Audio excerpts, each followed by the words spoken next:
All right, thanks very much, Sarah. And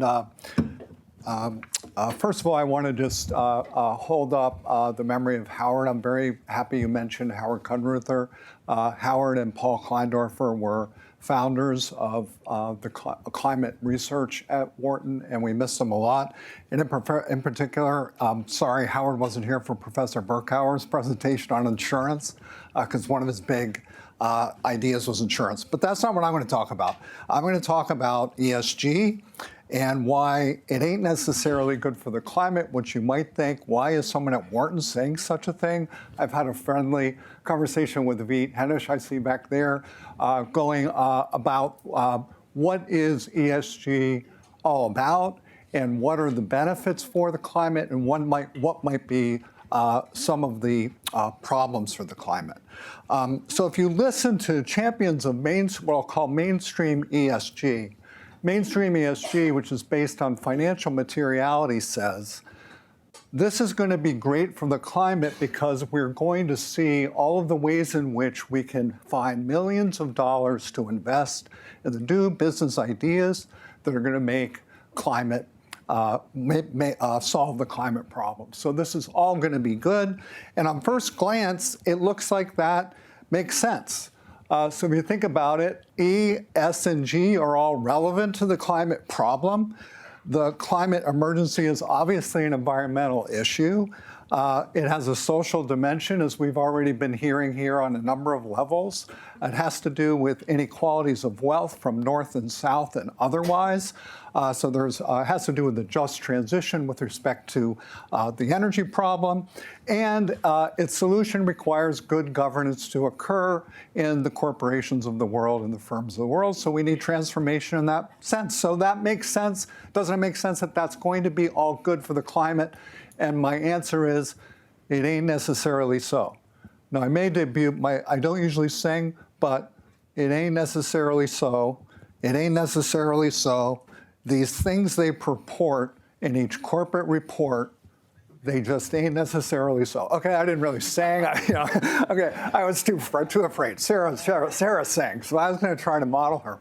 Anyway, basic point is I don't think it's necessarily so, because climate is only one of a huge number of different, well, there's two main problems. And in the interest of time, there are more than two, but in the interest of time, I'm just going to talk about two main problems with mainstream ESG.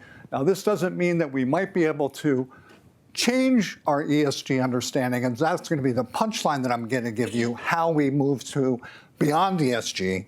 We can call the initiative Beyond ESG Initiative. But anyway, how we can change it, but right now there's some problems. Big problem number one, there are just too many variables and trade-offs on the dozens of different criteria that all of the voluntary standards right now are using to measure what is ESG. And here's just a list that was presented by a lawyer, Paul Weiss, who came to my MBA classes last quarter, I believe, last quarter in the spring.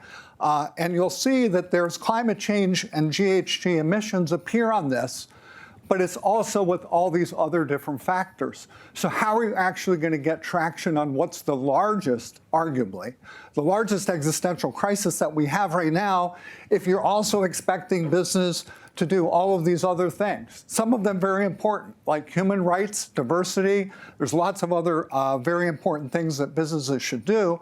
But if you have dozens of issues under environmental, social, and governance, you're just not going to get anything done on any particular issue. At least that's potentially the case. Big problem number two, uncertain purposes. What is ESG for? On the one hand, you could have good intentions. The problem is hell is paved with good intentions. The issue is, what are the actual consequences going to be? What are the benefits? We've had ESG for a while. We've had companies saying for a long time they're doing something positive on the climate. Where are we going with respect to greenhouse gases, though?